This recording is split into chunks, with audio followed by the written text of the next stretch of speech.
इतिहास कायम रहा और राज बदल गया। बीजेपी ने कई प्रयोग किए जो सफल रहे। बीजेपी ने हवा महल, पोखरण, तिजारा और सिरोही विधानसभा सीट पर 4 संतों को उतारा और चारों ही सीटें बीजेपी की झोली में गई। रिपोर्ट देखिए।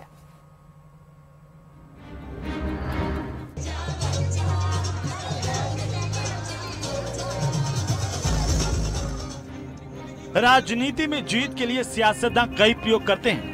मकसद होता है जीत का। राजस्थान विधानसभा चुनाव में बीजेपी ने 4 संतों को सियासी मैदान में उतारा, जिनमें सभी संतों ने जीत दर्ज की है।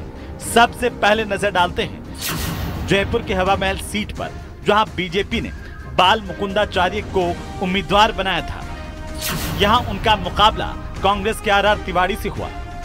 इस कांटे की टक्कर में आखिरकार बाल मुकुंदाचार्य कांग्रेस प्रत्याशी आर तिवारी पर भारी पड़ गए। हालांकि ये मुकाबला कांटे का था। 2018 के चुनाव में ये सीट कांग्रेस के डॉक्टर महेश जोशी ने जीती थी। तो समान रूप से सबका विकास की काम करेंगे। मुख्यमंत्री चेहरा कौन होगा? कमल का फूल। यूपी के अंदर एक बाबा को सीएम बनाया, आप उनको कहाँ देखते हैं? मैं अपने विधानसभा का एक कार्यकर्ता बनकर काम करूंगा और जो शीर्ष नेतृत्व है वो उनके आदेश अनुसार आगे की कार्य योजना को लेकर क्षेत्र का विकास करूंगा। इसके अलावा तिजारा विधानसभा सीट पर बीजेपी ने बाबा बालकनाथ को उम्मीदवार बनाया। उनका ये प्रयोग भी सफल रहा। बीजेपी ने यहां कांग्रेस के इमरान खान के खिलाफ बाबा बालकनाथ को मैदान में उतारा था। उन्होंने कांग्रेस के इमरान खान को करीब 10,707 मतों से हरा दिया। बालकनाथ अलवर की लोकसभा सीट से सांसद भी। ये सीट हमारे कार्यकर्ताओं ने जीती है और तिजारा की जनता ने जीती है और मुझे तो सौभाग्य दिया है वहाँ की सेवा करने का। ये सब सीट हमारे जो इतने कार्यकर्ता दिख रहे हैं इनकी मेहनत से और तिजारा की जनता ने जीती है। जीत उनको समर्पित है और हम उनकी सेवा में समर्पित हैं। कहीं न कहीं नरेंद्र मोदी के थिंक टैंक ने सियासी कॉकटेल बनाया।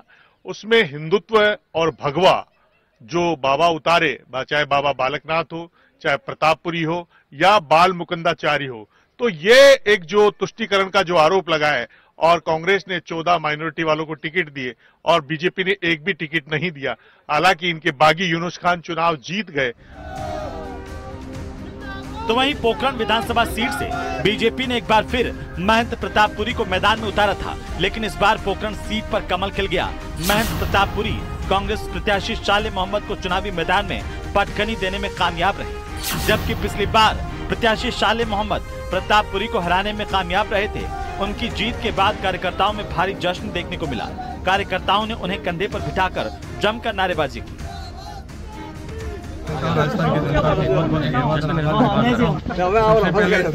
राजस्थान में सर्वोच्च मतदान करने के लिए पोखरण की जनता ने रिकॉर्ड बनाया, उसके लिए धन्यवाद। उसके बाद में पश्चिमी राजस्थान में सबसे अधिक मतदान करके भारतीय जनता पार्टी को जिताया, उसके लिए भी मैं पोखरण की जनता को बहुत बड़ा आभार और धन्यवाद करता हूँ।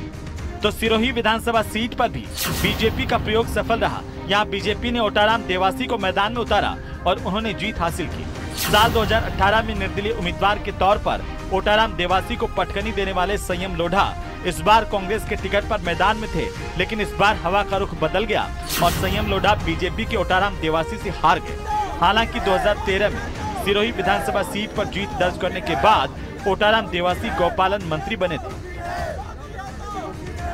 मैं समझता हूँ कि सारनाथ जी की कृपा और सिरोही की जनता की कृपा देख करके मुझे ये लगता है कि सिरोही की जनता ने जो मैंडेट दिया है वो बहुत खुशी के साथ दिया है और जिस आतंक और जिस व्यवहार से जनता दुखी थी, उसी जनता को खुद को ये लग रहा था कि हमें सरल आदमी चाहिए। उसके लिए जनता ने जो मैंडेट दिया उसके लिए मैं जनता का आभारी हूँ और जनता को बधाई दूँ। बीजेपी की बम्पर जीत से संत समाज में खुशी की लहर है, लेकिन बीजेपी ने जिस तरीके से एक भी मुस्लिम चेहरे को टिकट नहीं दिया था, उसका असर इस चुनाव में तो देखने को नहीं मिला। Bureau report, news 18 Rajasthan. स्वागत है भाई, स्वागत है, स्वागत है भाई, स्वागत है।